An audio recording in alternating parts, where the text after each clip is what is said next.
doći. Kako to misliš? Eto, preko oranja ne možeš da priletiš. Oranje ne smiješ da mi gaziš. Svašta. Bože. Od tada je vojska zatvorila glavni put, svi idu vuda preko moje njive. Jer je to pošteno. Dobro, Čiča, šta mi sad da radimo? Platiti mi prijelaz preko oranja. To neće moći. Neće moći. Ajde, vozi dalje, sad se zamajavaš. Vozi, Miško, pali.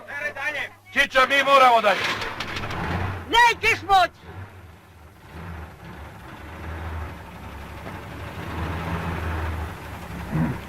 Samo preko mene mrtvog. Samo preko mene mrtvog.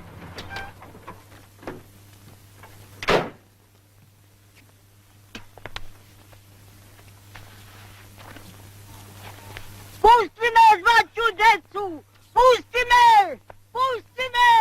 Pusti me, zvaću! Djeco! Djeco! Djeco! Djeco!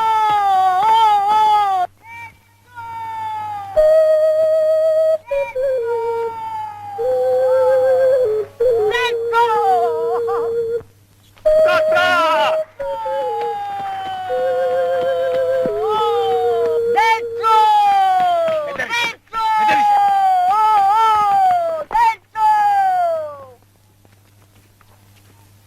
Buši neće da plate! Buš! Nemoj jebo sa Bog, nemoj! Buši! Buši! Buši! Buši! Buši!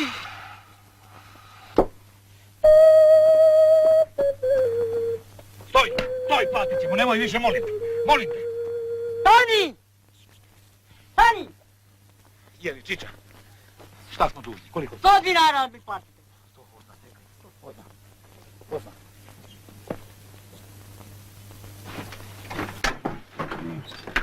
Tata, pa šta je to? Kako šta je? Dakle, ovako, ljudi traže da im se plati gaženje orana. Skupljajte pare kako znate. Koliko?